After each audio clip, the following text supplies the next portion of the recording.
Hello students, সামনে তোমাদের talent search examination 2024, তাই অষ্টম শ্রেণীর ছাত্রছাত্রীদের জন্য বাছাই করা ম্যাথমেটিক্স নিয়ে হাজির হয়েছি। চলো ভিডিওটা প্রথম থেকে শেষ অবধি দেখে নাও, তাহলেই তোমাদের ম্যাথমেটিক্সের যে ভীতি সেটা অবশ্যই কেটে যাবে।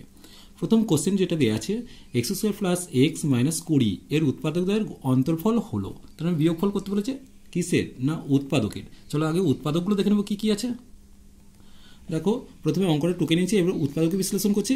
20কে ভাঙলে কত হবে? 4 5 20, অর্থাৎ এক্স স্কোয়ার প্লাস 5 বিয়োগ 4 ইন্টু এক্স মাইনাস 20। এটা তোমরা সকলেই পারবে।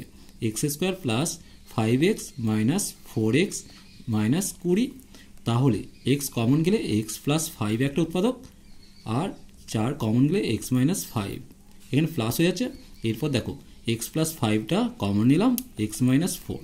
তাহলে দুটো উৎপাদক এই দুটো, এদের মধ্যে অন্তর্ফলটা বিয়োগ করো। তাহলে এক্স প্লাস 5টা আগে লিখলাম আর এক্স মাইনাস 4টা নিচে লিখলাম। অন্তর্ফল করছি, এই হলো চিহ্ন চেঞ্জ করে দিলাম। তাহলে দেখো অন্তর্ফল হলো 9, তাহলে উত্তর হবে 9।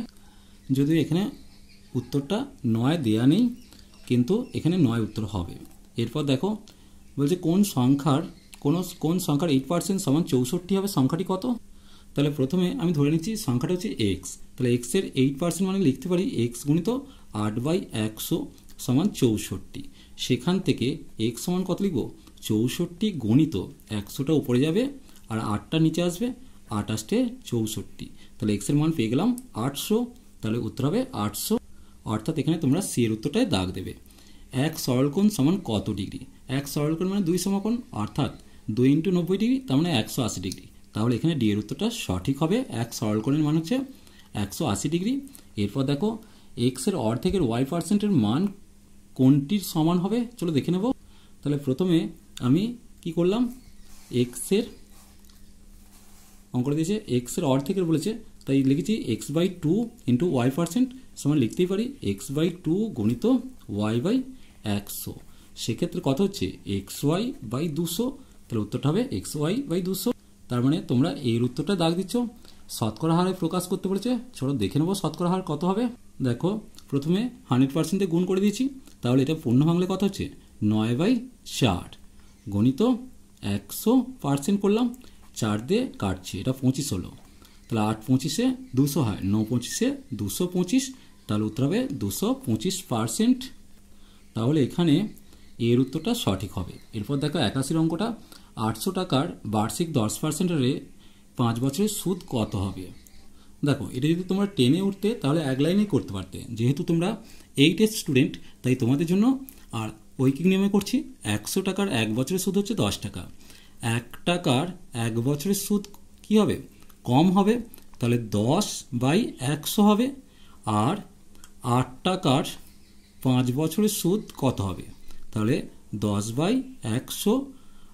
800 টাকা, এটা 8 টাকা না 800 টাকা ছিল, তাহলে 800টা ওপরে গুণ হবে যেহেতু সুদ বেশি হবে, আর 1 বছরের সুদের তুলনায় 5 বছরের সুদ বেশি, তাহলে 5টাও ওপরে গুণ হবে।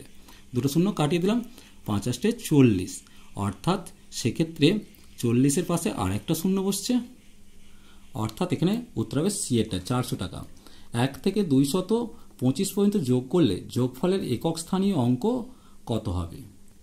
দেখো প্রথমে 1 থেকে আমি সংখ্যাগুলো লিখেছি, লিখে যোগ করতে গিয়ে দেখছি একক স্থানীয় অঙ্ক 5 আসছে, তাহলে একক স্থানীয় অঙ্ক হবে 5। আর যদি তোমরা একটু 9-এ পড়তে বা 10-এ পড়তে তাহলে অঙ্কটা এইভাবে শেখাতাম। তাহলে n × n+1/2 সমষ্টি 1 থেকে 25 করতে গেলে 25 n এর মান আর 25 + 1/2 হলো, তাহলে 25 × 13। তাহলে 3 5 15 একক স্থানীয় অঙ্ক কত আসছে? 5ই আসছে। তাহলে এখানে তোমরা সি এর উত্তরটা দাগ দিচ্ছ। এরপর দেখো যদি এর মান 3 হয় তাহলে এর মান কত হবে? দেখো এটা সমাধান করে নেব।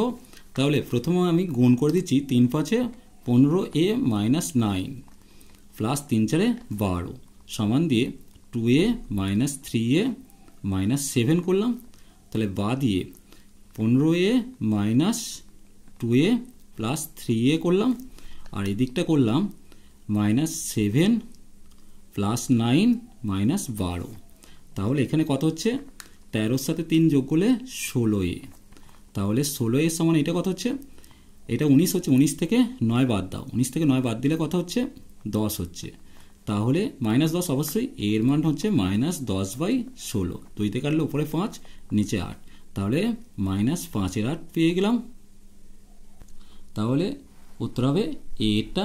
এরপর দেখো 84 অঙ্ক যেটা দিয়েছে এক্স এর মান চেয়েছে।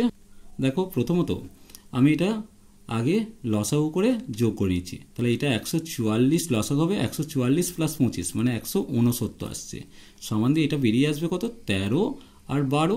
সেটাকে আমি যদি লিখি 1 + 1/12, দেখো এর সাথে ম্যাচিং করলে এক্স এর জায়গায় কে বসে আছে 1 বসে আছে, তাহলে উত্তর হচ্ছে কোনটা অবশ্যই সিয়েরটা। এরপর দেখো এখানে একটা অঙ্ক দিয়েছে, অঙ্কটা খুবই সহজ।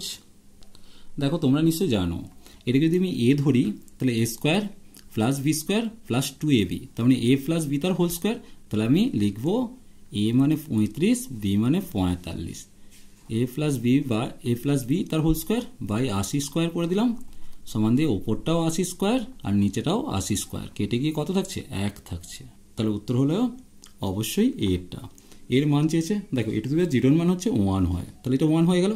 তাহলে a স্কোয়ারের সাথে a1 কে যোগ করলে সূচকগুলো যোগ হবে, তাহলে 2 আর 1 3 হবে, তাহলে এর মাথায় কিউব, অর্থাৎ সি এর উত্তরটা সঠিক। এরপর 87 অঙ্ক দেখো বলছে রামের বয়স সীতার বয়সের অর্ধেক, রিতার বয়স সীতার বয়সের দ্বিগুণ, তাহলে রিতার বয়স রামের বয়সের কত গুণ। প্রথমে আমি সীতার বয়সটা x বছর ধরে নিয়েছি, তাহলে রামের বয়স কত x/2 আর রিতার বয়স হবে 2x, তাহলে রিতার বয়সটাকে লিখেছি ভাজিত দিয়ে রামের বয়স লিখেছি, সমান দিয়ে ক্যালকুলেশন করলে কত 2x গণিত 2/x, x কেটে গেল, তার মানে 4 গুণ উত্তর আসবে। তাহলে এখানে সঠিক উত্তর কোনটা হবে বি এরটা। এর পূর্ণ সংখ্যার আসন্ন মান চেয়েছে, দেখো যদি আমি গুণটা করি তাহলে গুণফল পাবো এইটা, পূর্ণ সংখ্যার আসন্ন মান করতে গেলে 6টা শুধু লাগছে, যে দশমিকের পর ছোট সংখ্যা তাই এটা একই থাকবে, অর্থাৎ 6 উত্তর আসছে। এরপর 89 অঙ্কটা দেখো একটি ত্রিভুজে এবিসি একটি ত্রিভুজের সি কোণটা 60 ডিগ্রি, বি কোণটা 50 ডিগ্রি, ত্রিভুজের বড় বাহুটি চেয়েছে। দেখো প্রথমে এইটা হচ্ছে বি কোণ 50 ডিগ্রি, সি কোণ হচ্ছে 60 ডিগ্রি, তাহলে এই কোণটার মানটা কত হবে, এই কোণটার মান হবে 180 ডিগ্রি থেকে 50 যুক্ত 60 করে দিলাম, তার মানে পেয়ে গেলাম 180 ডিগ্রি মাইনাস 110 ডিগ্রি, তার মানে 70 ডিগ্রি পেয়ে গেলাম। তাহলে এই কোণটা সব থেকে বড়, আর বড় কোণের বিপরীত বাহু সব থেকে বড় হবে, তাহলে বিসি বাহুটা সব থেকে বড়, তাহলে উত্তর হয়ে গেল বিসি, অর্থাৎ সি এর উত্তরটা সঠিক। আজ এই পর্যন্তই, নেক্সট ভিডিও নিয়ে খুব তাড়াতাড়ি হাজির হবো। ভিডিওটি ভালো লাগলে লাইক শেয়ার কমেন্ট করো, পারলে চ্যানেলটিকে সাবস্ক্রাইব করো। এই ধরনের অনেক ভিডিওই চ্যানেলে আছে, তোমরা ট্যালেন্ট সার্চ এক্সামিনেশন 2024-এর যে প্লেলিস্টে ফাইলটা আছে সেখান থেকে তোমরা দেখে নাও। চলো আজ টাটা, বাবাই।